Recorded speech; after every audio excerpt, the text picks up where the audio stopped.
ओम नमः शिवाय। शिव जी सदा सहाय। ओम नमः शिवाय। गुरु जी सदा सहाय। संगत जी, गुरु जी का अनंतम अनंतम शुक्राना, लख लख बार शुक्राना। संगत जी, गुरु जी के कितने प्यारे मनमोहक दर्शन आप एक बार जरूर करें। आज जिसने यहाँ गुरु जी के मनमोहक दर्शन कर लेना, प्यारा सा कमेंट जरूर कर दे। और संगत जी, अपने लिए एक ब्लेसिंग्स जरूर रख ले। संगत जी, ब्लेसिंग्स क्या है, पाठ को एंड तक सुने और एंड तक सुनने के बाद उसमें एक प्यारी सी कमेंट करें, जय गुरु जी, शुक्राना गुरु जी, और उसमें साथ में लिखे लगभग 777 जय गुरु जी, शुक्राना गुरु जी, साथ में 777। जो एंड तक सुनेगा ना वो जरूर लिखे और अपनी प्यारी 777 की आज ब्लेसिंग्स ले ले। आज की ब्लेसिंग्स को लेना ना भूले, क्योंकि जिसने ब्लेसिंग्स खो दी, समझ लो उसने तो अपना आशीर्वाद भी खो दिया, आने वाला अच्छा समय खो दिया। लेकिन मैं अपनी इस गुरु संगत परिवार से उम्मीद करता हूँ कोई भी सबके सब ये ब्लेसिंग्स लेंगे, कोई भी इस ब्लेसिंग को नहीं खोएगा। एंड तक जरूर सुने पाठ को, क्योंकि पाठ में बहुत ब्लेसिंग है जो गुरु महाराज की मौजूदगी में हो रहा है। 2 साल से हम ये सेवा कर रहे हैं गुरु महाराज की, इसका बहुत बहुत कृपा है। जय गुरु जी, शुक्राना गुरु जी। ओम नमः शिवाय। शिव जी सदा सहाय। ओम नमः शिवाय। गुरु जी सदा सहाय। जय गुरु जी। जय गुरु जी। जय गुरु जी। शिव जी के दुर्वासा अवतार तथा हनुमद अवतार का वर्णन। नंदीश्वर कहते हैं कि महामुनि, अब तुम शंभु के एक दूसरे चरित्र को, जिसमें शंकर जी धर्म के लिए दुर्वासा होकर प्रकट हुए थे, प्रेम पूर्वक श्रवण करो। अनुसुईया के पति ब्रह्मवेता तपस्वी अत्रि ने ब्रह्मा जी के निर्देशानुसार पत्नी सहित ऋक्षकोल पर्वत पर जाकर पुत्र कामना से घोर तप किया। उनके तप से प्रसन्न होकर ब्रह्मा, विष्णु और महेश्वर तीनों उनके आश्रम पर गए। उन्होंने कहा कि हम तीनों संसार के ईश्वर हैं, हमारे अंश से तुम्हारे 3 पुत्र होंगे जो त्रिलोकी में विख्यात था माता पिता का यश बढ़ाने वाले होंगे।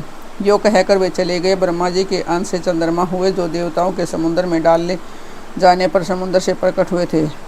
विष्णु के अंश से श्रेष्ठ संन्यास पद्धति को प्रचलित करने वाले दत्त उत्पन्न हुए और रुद्र के अंश से मुनिवर दुर्वासा ने जन्म लिया। इन दुर्वासा ने महाराज अम्बरीश की परीक्षा की थी। जब सुदर्शन चक्र ने इनका पीछा किया, तब शिव जी के आदेश से अम्बरीश के द्वारा प्रार्थना करने पर चक्कर शांत हुआ। उन्होंने भगवान राम की परीक्षा की। काल ने मुनि का वेश धारण करके श्री राम के साथ एक शर्त की थी कि मेरे साथ बात करते समय श्री राम के पास कोई न आए, जो आएगा उसका निर्वासन कर दिया जाएगा। दुर्वासा जी के ने हट करके लक्ष्मण को भेजा, तब श्री राम ने तुरंत लक्ष्मण का त्याग कर दिया।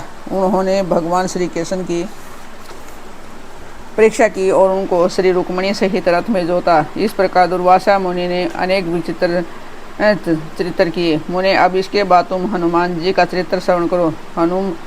हनुमान द्रुप से शिव जी ने बड़ी उत्तम लीलाएं की। विप्रोर इसी रूप से महेश्वर ने भगवान राम का परम हित किया था। वह सारा चरित्र जब सब प्रकार से सुखों का दाता है, उसे तुम प्रेम पूर्वक सुनो। एक समय की बात है कि जब अत्यंत अद्भुत लीला करने वाले गुणशाली भगवान शंकर को विष्णु के मोहिनी रूप का दर्शन प्राप्त हुआ, तब वे कामदेव के बाणों से आहत हुए की तरह अक्षुब्ध हो उठे। उस समय उन महेश्वर ने राम कार्य की सिद्धि के लिए अपना वीर्यपात किया।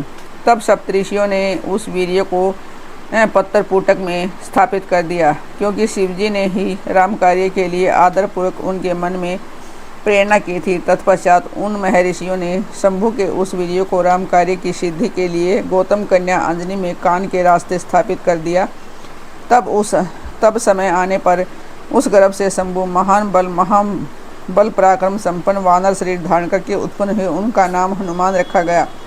महाबली कपीश्वर हनुमान जब शिशु ही थी, उसी समय उदय होते हुए सूर्य बिंब को छोटा सा फल समझकर तुरंत ही निगल गए। जब देवताओं ने उनकी प्रार्थना की, तब उन्होंने उसे महाबली सूर्य जानकर उगल दिया।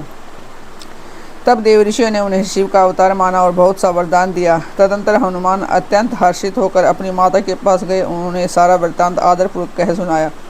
फिर माता की आज्ञा से धीर वीर हैं कपि हनुमंत ने नित्य सूर्य के निकट जाकर उन्हें अनायास से सारी विद्याएं सीख ली। तदंतर रुद्र के अंशभूत कपि श्रेष्ठ हनुमान सूर्य की आज्ञा से सूर्यांश से उत्पन्न हुए सुग्रीव के पास चले गए।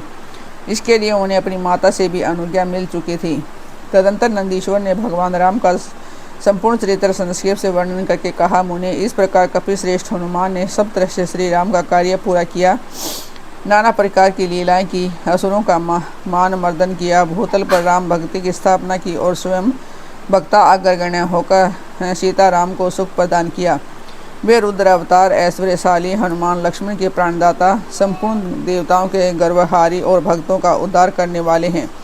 महावीर हनुमान सदा राम कार्य में तत्पर रहने वाले, लोक में रामदूत नाम से विख्यात दैत्यों के संहारक और भक्त वत्सल हैं। तात इस प्रकार मैंने हनुमान जी का श्रेष्ठ चरित्र, जो धन, कीर्ति और आयु का वर्धक तथा संपूर्ण अभिष्ट फलों का दाता है, तुमसे वर्णन कर दिया है। जो मनुष्य इस चरित्र को भक्तिपूर्वक सुनता है अथवा समाहित चित्त से दूसरे को सुनाता है, वह इस लोक में संपूर्ण भोगों को भोग कर अंत में परम मोक्ष को प्राप्त कर लेता है। शिव जी के पिपलाद अवतार के प्रसंग में देवताओं के दधीचि मुनि से अस्थि याचना, दधीचि का शरीर त्याग, वज्र निर्माण तथा उसके द्वारा वृत्रासुर का वध, सुरवर्चा का देवताओं को शाप, पिपलाद का जन्म और उनका विस्तृत वृत्तांत। तदंतर महेश्वर अवतार तथा वृषेश्वर अवतार का चरित्र सुनाकर नंदीश्वर ने कहा कि महान बुद्धिमान संत कुमार जी, अब तुम अत्यंत आह्लाद पूर्वक महेश्वर के पिपलाद नामक परमो उत्कृष्ट अवतार का वर्णन श्रवण करो। यह उत्तम आख्यान भक्ति की वृद्धि करने वाला है। मुनीश्वर, एक समय दैत्यों ने वृत्रासुर की सहायता से इंद्र आदि समस्त देवताओं को पराजित कर दिया। तब उन सभी देवताओं ने सहसा दधीचि के आश्रम में अपने अपने अस्त्रों को फेंककर तत्काल ही हार मान ली। तत्पश्चात मारे जाते हुए वे इंद्र सहित संपूर्ण देवता तथा देव ऋषि शीघ्र ही ब्रह्मलोक में जा पहुँचे और वहाँ उन्होंने अपना वह दुखड़ा कह सुनाया। देवताओं का वह कथन सुनकर लोक पितामह ब्रह्मा ने सारा रहस्य यथार्थ रूप से प्रकट कर दिया कि यह सब तपस्या की करतूत है। तपस्या ने ही तुम लोगों का वध करने के लिए तपस्या द्वारा इस महातेजस्वी वृत्रासुर को उत्पन्न किया है। यह दैत्य महान आत्मबल से संपन्न तथा समस्त दैत्यों का अधिपति है। अतः अब ऐसा प्रयत्न करो कि जिससे इसका वध हो सके। बुद्धिमान देवराज, मैं धर्म के कारण इस विषय में एक उपाय बतलाता हूँ, सुनो। जो दधीचि नाम वाले महामुनि हैं, वे तपस्वी और जितेंद्रिय हैं। उन्होंने पूर्व काल में शिव जी की समाराधना करके वज्र सरीखी अस्थियों हो जाने का वर प्राप्त किया है। अतः तुम लोग उनसे उनकी हड्डियों के लिए याचना करो, वे अवश्य दे देंगे। फिर उन अस्थियों से वज्रदंड का निर्माण करके तुम निश्चय ही उसे वृत्रासुर को मार डालना। नंदीश्वर कहते हैं कि मुने ब्रह्मा का यह वचन सुनकर इंद्र देव गुरु बृहस्पति तथा देवताओं को साथ ले तुरंत ही दधीचि ऋषि के उत्तम आश्रम पर आए। वहाँ इंद्र ने सुरवर्चा सहित दधीचि मुनि का दर्शन किया और आदरपूर्वक हाथ जोड़कर उन्हें नमस्कार किया। फिर देव गुरु बृहस्पति तथा अन्य देवताओं ने भी नम्रतापूर्वक उन्हें सिर झुकाया। दधीचि मुनि विद्वानों में श्रेष्ठ तो थे ही, वे तुरंत ही उसके अभिप्राय को ताड़ गए। तब उन्होंने अपनी पत्नी सुरवचा को अपने आश्रम से अन्यत्र भेज दिया। तत्पश्चात देवताओं से देवराज इंद्र, जो स्वार्थ साधन में बड़े दक्ष हैं, शास्त्र का आश्रय लेकर मुनीश्वर से बोले। इंद्र ने कहा कि मुने, आप महान शिव भक्त दाता शरणागत रक्षक हैं, इसलिए आप हम सभी देवता तथा देव ऋषि तपस्या द्वारा अपमानित होने के कारण आपकी शरण में आए हैं। विप्रोर, आप अपनी वज्रमयी अस्थियां हमें प्रदान कीजिए, क्योंकि आपकी हड्डी से वज्र का निर्माण करके मैं उस देवद्रोही का वध करूंगा। इंद्र के यूँ कहने पर परोपकार परायण दधीचि मुनि ने अपने स्वामी शिव का ध्यान करके अपना शरीर छोड़ दिया। उनके समस्त बंधन नष्ट हो चुके थे, अतः वे तुरंत ही ब्रह्मलोक को चले गए। उस समय वहाँ पुष्पों की वर्षा होने लगी और सभी लोग आश्चर्यचकित हो गए। तदंतर इंद्र ने शीघ्र ही सुरभि गौ को बुलाकर उस शरीर को चटवाया और उन हड्डियों से अस्त्र निर्माण करने के लिए विश्वकर्मा को आदेश दिया। तब इंद्र की आज्ञा पाकर विश्वकर्मा ने शिवजी के तेज से सुदृढ़ हुई मुनि की वज्रमयी हड्डियों से संपूर्ण अस्त्रों की कल्पना की। उनकी रीढ़ की हड्डी से वज्र और ब्रह्मशेर नामक बाण बनाया गया था। उन अस्थियों से अनन्य बहुत से अस्त्रों का निर्माण किया गया।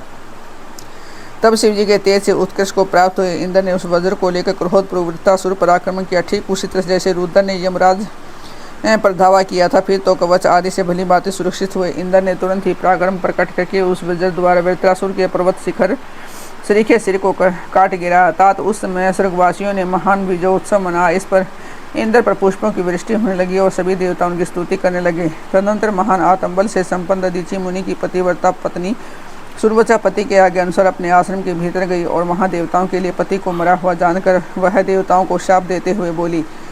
सुरवचा ने कहा कि ओह इंद्र, तो ये बड़े बड़े देवता दुष्ट हैं। आप अपना कार्य सिद्ध करने में निपुण, मूर्खता लोभी हैं, इसलिए सब के सब आज से मेरे शाप से पशु हो जाएं। इस प्रकार वह तपस्वी मुनिवर्ती सुरवचा ने उस इंद्र आदि समस्त देवताओं को शाप दे दिया।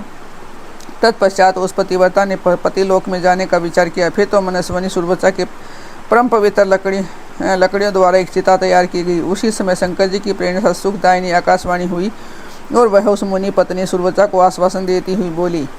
आकाशवाणी ने कहा कि प्राज्ञ, ऐसा साहस मत करो, मेरी उत्तम बात सुनो। देवी, तुम्हारे उदर में मुनि का तेज वर्तमान है।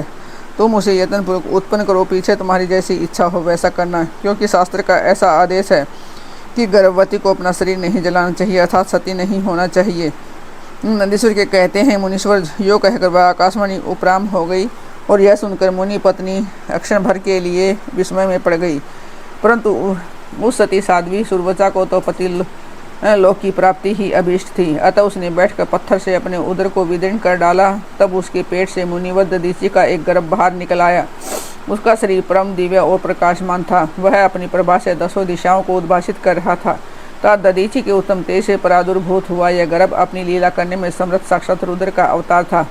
मुनि प्रिया सुरवचा ने दिव्य स्वरूपधारी अपने उस पुत्र को देखकर मन ही मन समझ लिया कि रुद्र का अवतार है। फिर तो वह महासाध्वी परमानंद मगन हो गई और शीघ्र ही उसे नमस्कार करके उसकी स्तुति करने लगी। मुनीश्वर उसने उस स्वरूप को अपने हृदय में धारण किया कर लिया। तदंतर पति लोक की कामना वाली भी है विमलेक्षणा माता सुरवचा मुस्कुराकर अपने उस पुत्र से परम स्नेहपूर्वक बोली। सुरवचा ने कहा कि तात परमेशान, तुम इस अस्वस्था वृक्ष के निकट चिरकाल तक स्थित रहो। महाभाग, तुम समस्त प्राणियों के लिए सुखदाता हो और अब मुझे प्रेम पूर्वक पति लोक में जाने के लिए आज्ञा दो। वहाँ पति के साथ रहती हुई मैं रुद्र रूपधारी तुम्हारा ध्यान करती रहूंगी। नंदीश्वर जी कहते हैं कि मुने सत्य है साध्वी सुरवचा ने अपने पुत्र से यूँ कहकर परम समाधि द्वारा पति का ही अनुगमन किया। मुनिवर इस प्रकार दधीचि पत्नी सुरवचा शिवलोक में पहुंचकर अपने पति से जा मिली और आनंद पूर्वक शंकर जी की सेवा करने लगी। तात इतने में ही हर्ष से भरे हुए इंद्र सहित समस्त देवता मुनियों के साथ आमंत्रित हुए की तरह शीघ्रता से वहां आ पहुंचे। तब प्रसन्न बुद्धि वाले ब्रह्मा ने उस बालक का नाम पिपलाद रखा। फिर सभी देवता महोत्सव मनाकर अपने अपने धाम को चले गए। तदंतर महान ऐश्वर्यशाली रुद्रावतार पिपलाद उसी असवत्थ के नीचे लोगों की हित कामना से चिरकालिक रूप में प्रवृत्त हुए। लोकाचार का अनुसरण करने वाले पिपलाद का यो तपस्या करते हुए बहुत बड़ा समय व्यतीत हो गया। तदंतर पिपलाद ने राजा अरण्य की कन्या पद्मा से विवाह करके तरुण हो गए, उसके साथ विलास किया। उन मुनि के 10 पुत्र उत्पन्न हुए जो सब के सब पिता के समान ही महात्मा और उग्र तपस्वी थे। वे अपनी माता पद्मा के सुख की वृद्धि करने वाले हुए। इस प्रकार महाप्रभु शंकर के लीला अवतार मुनिवर पिपलाद ने महान ऐश्वर्यशालिता नाना प्रकार की लीलाएं की। उन कृपालु ने जगत में शनिश्चर की पीड़ा को, जिनका निवारण करना सबकी शक्ति के बाहर था, देखकर लोगों को प्रसन्नतापूर्वक यह वरदान दिया कि जन्म से लेकर 16 वर्ष तक की आयु वाले मनुष्यों को तथा शिव भक्तों को शनि की पीड़ा नहीं हो सकती। यह मेरा वचन सर्वथा सत्य है। यदि कहीं शनि मेरा वचन का अनादर करके उन मनुष्यों को पीड़ा पहुँचाएगा तो वह निसंदेह भस्म हो जाएगा। तात इसलिए उस भय से भयभीत हुआ ग्रह श्रेष्ठ शनिश्चर विकृत होने पर भी वैसे मनुष्यों को भी कभी पीड़ा नहीं पहुंचाता।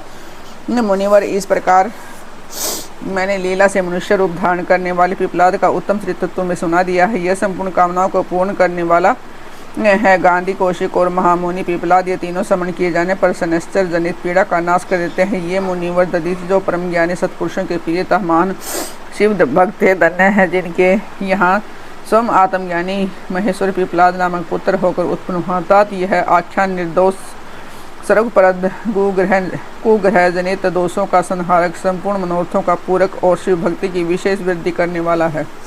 जय गुरु जी, शुक्राना गुरु जी, संगत जी, गुरु जी का अनंतम शुक्राना, लख लख बार शुक्राना, अर्चित शुक्राना, 7 संगत जी।